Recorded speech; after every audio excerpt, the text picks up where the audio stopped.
Well, this guy, we have finally got him back into the fold because he was one of the former Redskins greats that really felt alienated, uh, since Dan Snyder took over. And I'm talking about Darrell Green. But ever since then, Josh Harris and company has really made it, I think, what can I say? He has been able to show guys like Darrell Green that the former Redskins greats are as much a part of this franchise as the current players. So much so that he is retiring number 28. We're going to talk about number 28 in this video.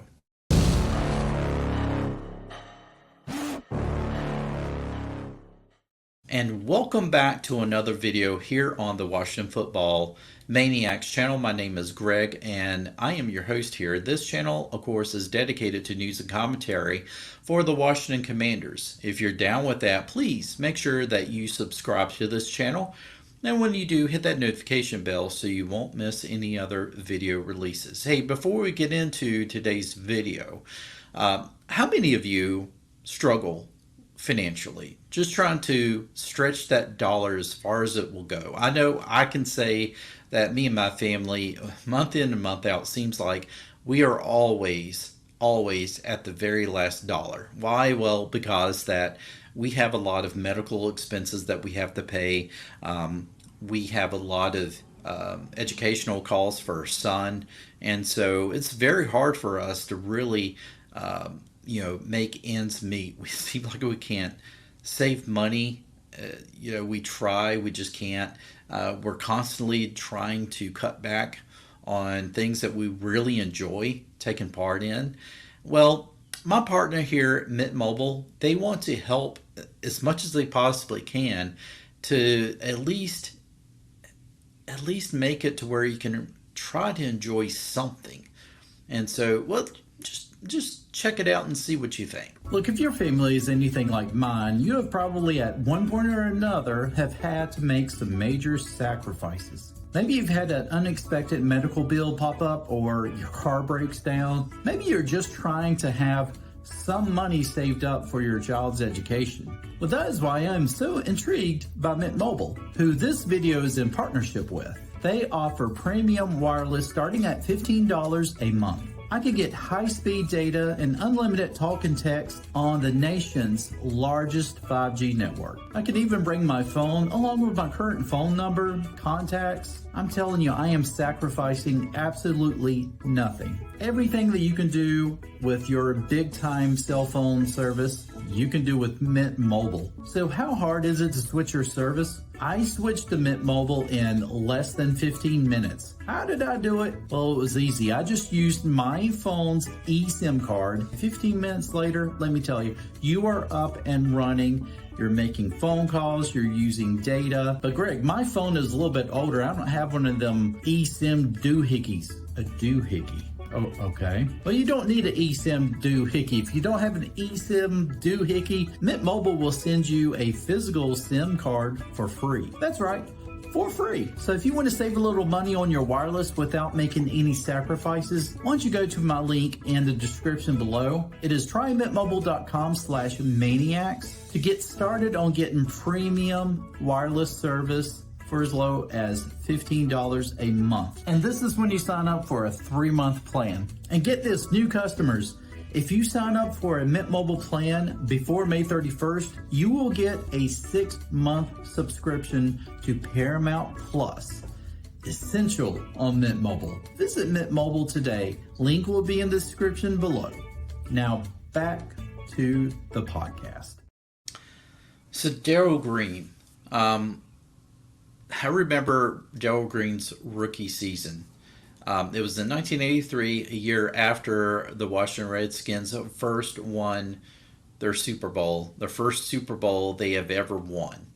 Not the first Super Bowl they were ever in. Their first Super Bowl was in 1972 against the Miami Dolphins. Their first Super Bowl win was against the Miami Dolphins. But um, it was a year after that they had drafted Darrell Green. And I remember Darrell Green being this super, super fast dude. Kind of a small dude, but he was super fast. And I was like, man, this guy, where did he come from? Um, he's 5'9", so 184 pounds. He's not much bigger than me.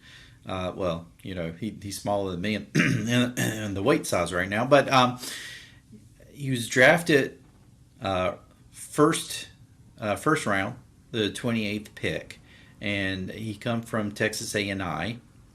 Um, and of course, he played for the Redskins from 1983 to 2002. So, he played quite a few seasons. He played until I think he was 42 years old, I believe it was. Um, the Ageless Wonder, right? I mean, that's what they called him. And he, he was fantastic. I mean, he was, of course, considered the fastest man in the NFL for a number of years. Um, and it was always he talked about that right moment, or that right now moment.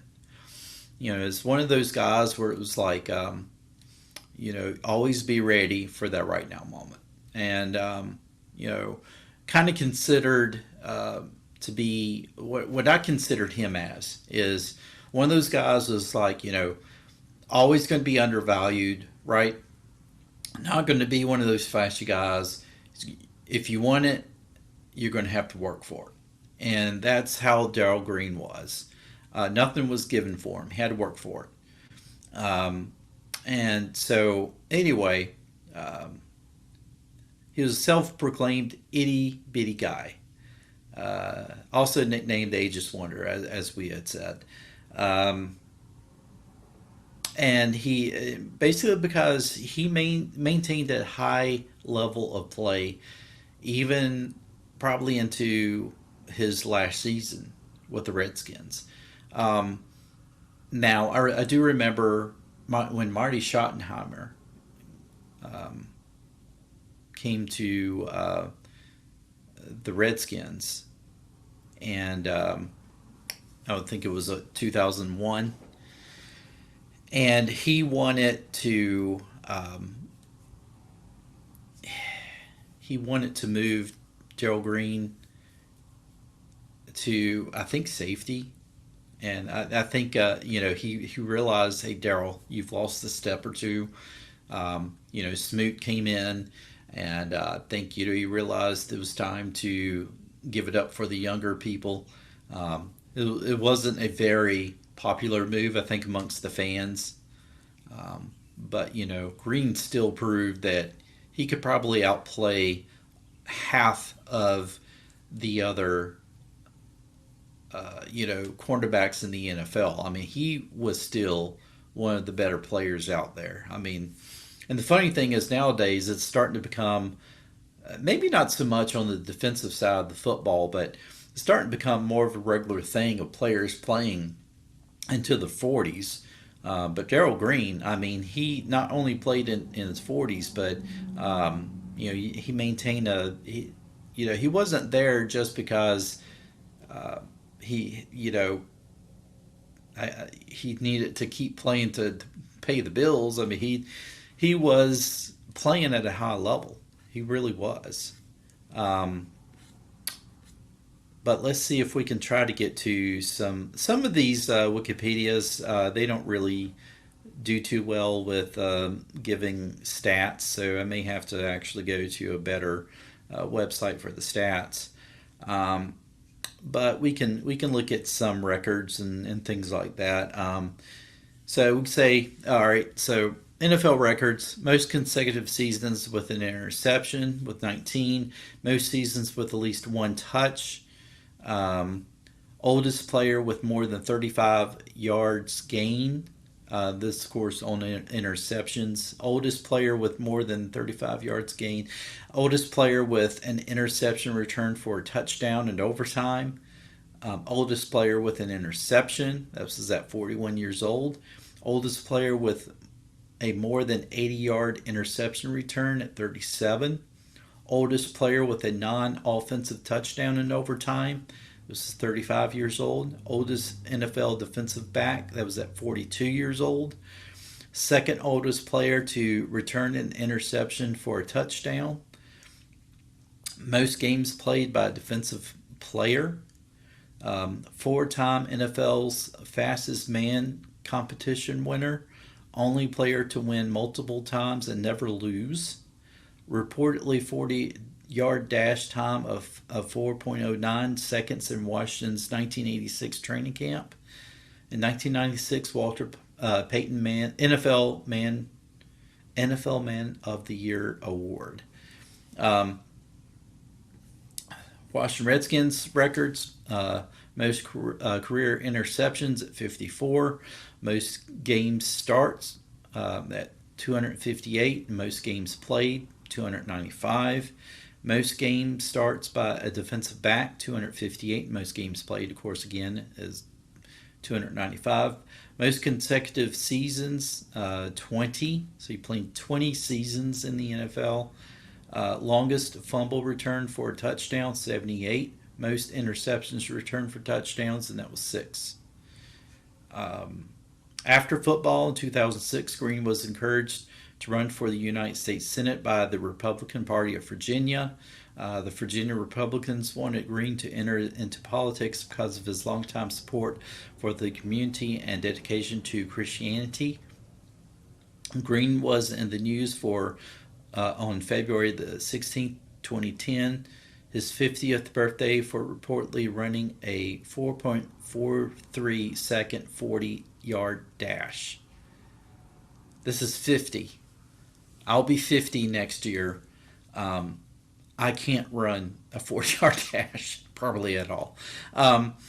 On April 26, 2013, Green announced that he had accepted a position as Special Assistant for Student Athletic Development and Public Relations at the University of Mary Washington, Fredericksburg, Virginia. And on August the 22nd, 2016, Green announced that he had accepted a position as an Associate Athletic Director and Special Assistant to the Athletic Director at George Mason University. So, personal life, Green is married to his wife Jewel and has 4 children. His eldest son, Jared, is a pastor. He and his wife live in Ashburn, Virginia. In 2013, he and Art Monk agreed that the Redskins should seriously consider changing their name due to the possibility of it being racist toward Native Americans.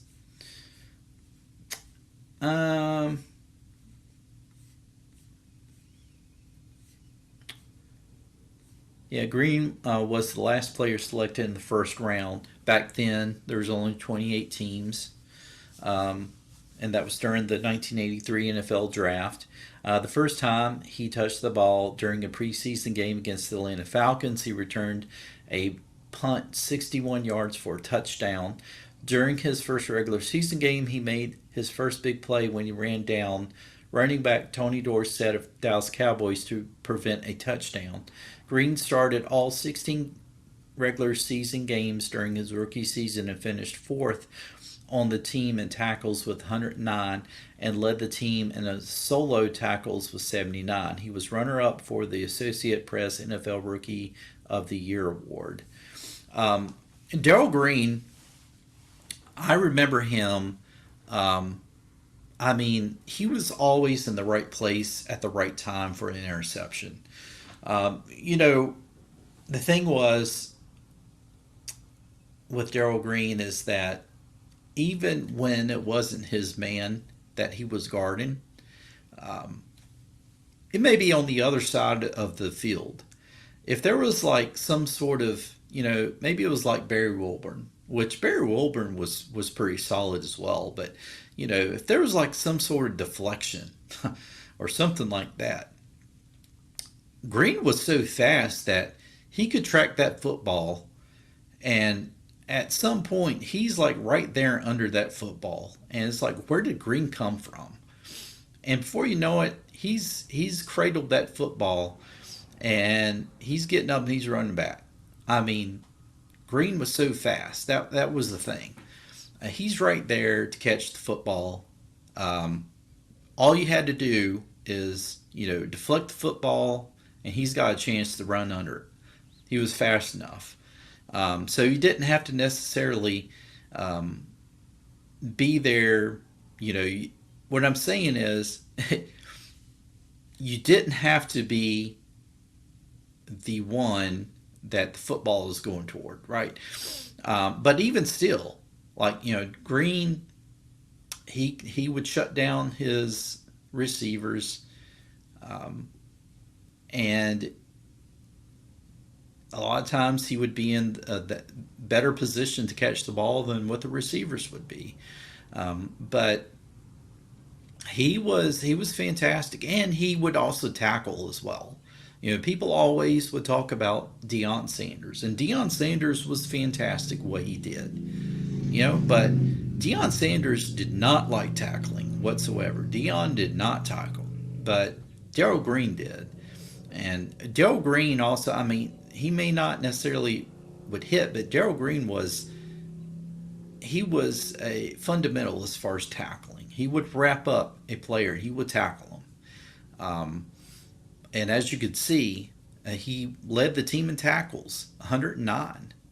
Um, Solo tackles, 79. And so he was not afraid to get in there and tackle an offensive player. So he was a complete back. He really was. And all he needed to do, if he intercepted that football, um, if he had a chance to get his hands on that football, you better get him down, because 9 times out of 10 he could take that football the distance, and even more so when he would return punts. It was a big game when Darrell Green was back there to return a punt, and I'll never forget that playoff game against Chicago, 1987. Well, I guess at that point it was probably 88, but it was the 87 year, um, or season, playoff season, that Darrell Green, of course, returned the punt for a touchdown.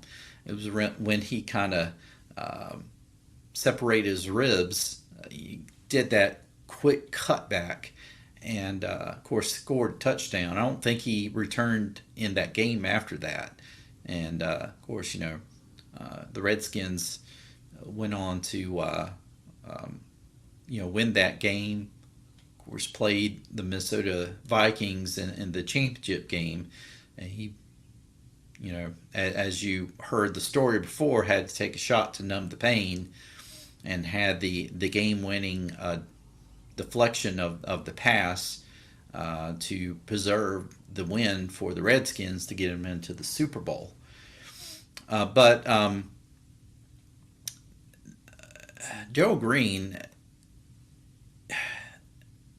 he is also, I think, the epitome of health, because even there were even videos, like even clips, as recently as what was it, last week, where he was, it might have been a couple of weeks ago, where he was out there with some of our newly drafted defensive backs, showing them a few odds and ends, and he's out there making cuts and stuff. He's like 64 years old, and he's still in like fantastic shape. He's still quick. And I mean, the guy played until he was 42 years old, and he was still playing at a high level. He probably would have wanted to play until he was 52 years old if he wanted to. Um, just goes to show you that, that there's a difference in how some of these, retired football players keep their health up. I mean, some it's not their fault. Certainly, some of them can, they just never allow themselves to get out of shape, or never allow their health to go bad. And then others, it's just things break down. It's unfortunate, but they really give their bodies up for the game, and it really causes some issues later on. Darrell Green is just blessed with some good genes. He's just kept himself in good shape, and for a 64-year-old man to get out there with these young guys and show them a thing or two out in the field really helps. And I hope he does more of that. For Benjamin St. Juice, for Emmanuel Forbes, for Stancil, for guys like that. We really need that. I'd love to see another Darrell Green out there. There will never be another Darrell Green. I realize that, but at least somebody who can come in and at least be as half as good as Darrell Green. I will take that 100 times over. So anyway, Darrell Green, he was one of the best. So anyway, if you like this video, please give it a like, give it a share. With that said, we will see you in the next episode.